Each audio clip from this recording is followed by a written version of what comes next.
बहुत समय पहले की बात है। एक गांव में गोलू नाम का एक प्यारा सा गधा रहता था। गोलू दिखने में जितना सीधा साधा था उतना ही समझदार भी था। वह सिर्फ बोझ ढोने वाला जानवर नहीं था, बल्कि बहुत वफादार और होशियार था। उसका मालिक, चाचा रामदास, एक मेहनती किसान था। गोलू चाचा का हर काम मन लगाकर करता और उन्हें कभी निराश नहीं करता। हालांकि गांव के कुछ लोग उसका मजाक उड़ाते थे। वे कहते, गधा तो गधा ही होता है, इसमें क्या समझदारी। गोलू को ये बातें बुरी तो लगतीं, लेकिन वह चुपचाप अपना काम करता रहता।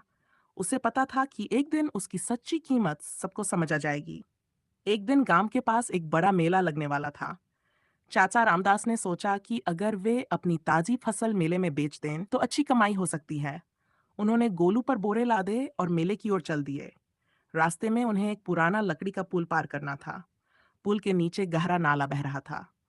चाचा रामदास आराम से पुल पार कर गए, लेकिन जैसे ही गोलू ने पहला कदम रखा, पुल चरमराने लगा। करक करक। गोलू रुक गया।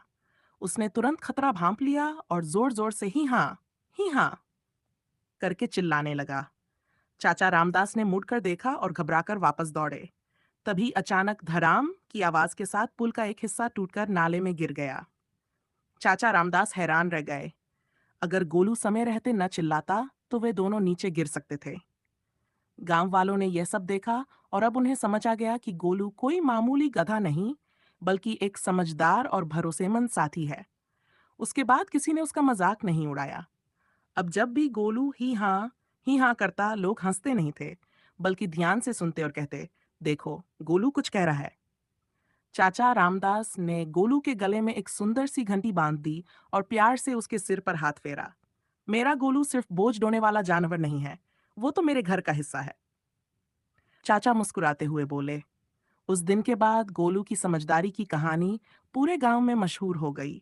अगर आपको यह कहानी पसंद आई हो तो हमारे वीडियो को लाइक, शेयर और चैनल को सब्सक्राइब करना न भूलें, ताकि हमारी नई आने वाली वीडियो आप तक आसानी से पहुंच